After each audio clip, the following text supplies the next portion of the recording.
Assalamualaikum warahmatullahi wabarakatuh. Nama saya Prasetyo Pangestu dengan NIM F1G1230032. Pada video ini saya akan mempresentasikan tugas final dari mata kuliah Web Semantik. Tugas saya berjudul Sistem Profil Digital Penerapan Web Semantik berbasis JSON LD Skema.org pada website portofolio kreatif.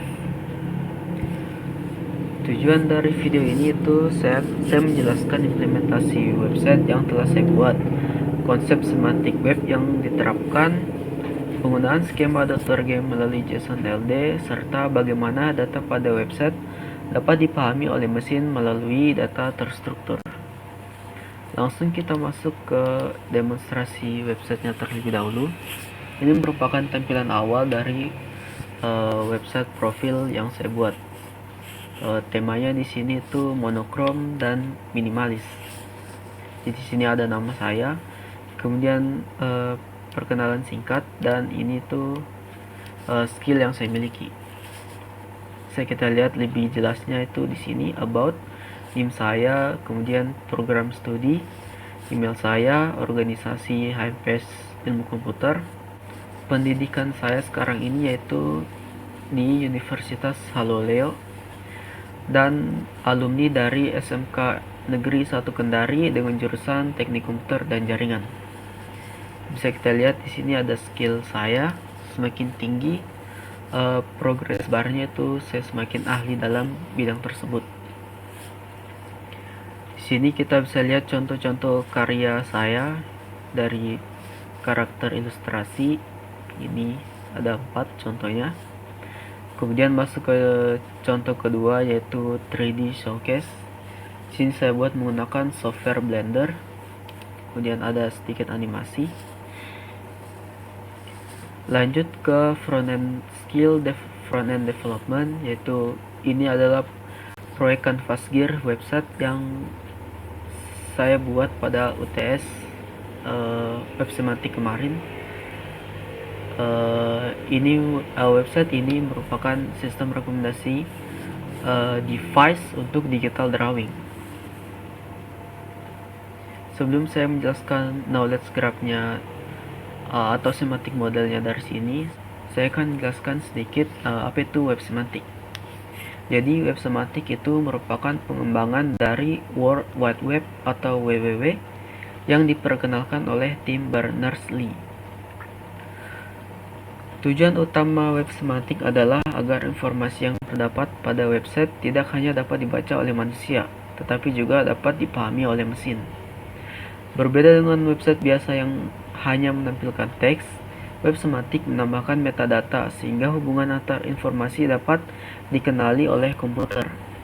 Data yang memiliki struktur seperti ini disebut sebagai data terstruktur.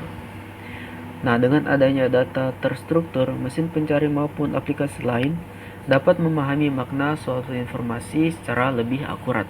Sekarang saya akan menjelaskan knowledge graph dari 5 skema auto entitas ini. Jadi ini tuh merupakan relasi dari 5 skema. Ada entitas utama yaitu person, yaitu saya, kemudian memiliki hubungan dengan entitas college or university.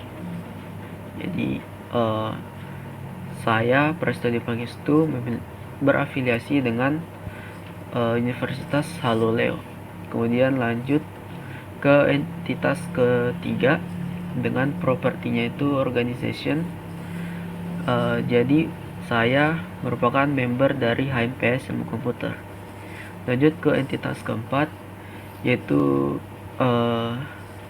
skill yang saya miliki dengan properti tipenya itu defined term. Jadi saya itu mengetahui tentang ilustrasi 3D dan UI UX design. Lanjut ke entitas terakhir, entitas kelima dengan tipe propertinya itu project. Jadi saya itu kreator dari aplikasi atau website Canvas Gear. Sekarang kita masuk ke JSON LD source code-nya. Jadi pada website ini saya menggunakan standar skema.org dengan format JSON-LD. JSON-LD itu merupakan format yang digunakan untuk menambahkan metadata ke dalam halaman web tanpa mempengaruhi tampilan website. Pada implementasi ini terdapat 5 skema yang saya gunakan. Skema pertama adalah person yang digunakan untuk merepresentasikan identitas pemilik website. Di dalamnya itu terdapat nama, email, dan job title. Skema kedua adalah college or university yang digunakan untuk merepresentasikan Universitas Haloleo. Skema berikutnya yaitu organization yang merepresentasikan HMPS Ilmu Komputer. Skema keempat yaitu define term, digunakan untuk mendeskripsikan setiap bidang skill seperti character illustration dan 3D design. Skema terakhir yaitu creative work. Ya, di sini itu digunakan untuk merepresentasikan salah satu proyek yang saya kerjakan, yaitu Canvas Gear. Nah, seluruh skema ini dihubungkan menggunakan JSON-LD sehingga membentuk hubungan antar entitas atau yang disebut knowledge graph seperti yang tadi saya sudah jelaskan. Kita bisa mengecek source code-nya ini di skema markup validator.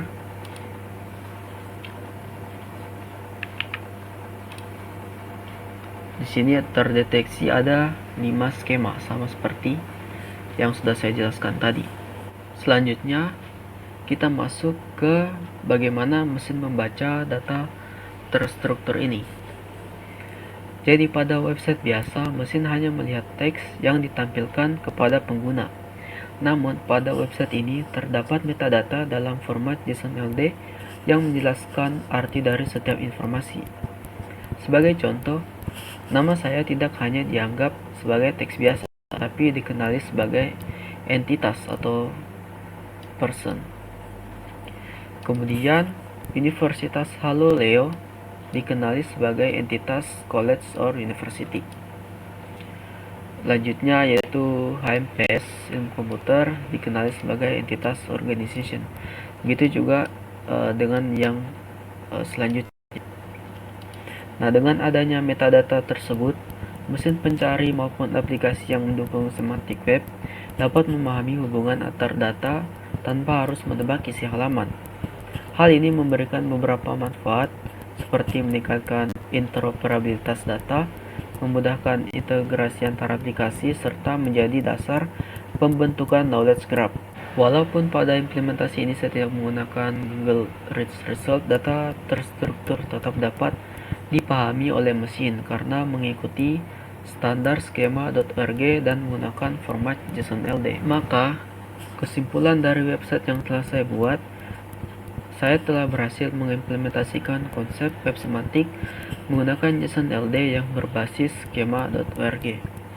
Informasi mengenai identitas, pendidikan, organisasi, skill, dan proyek dapat direpresentasikan sebagai data terstruktur sehingga lebih mudah dipahami oleh mesin.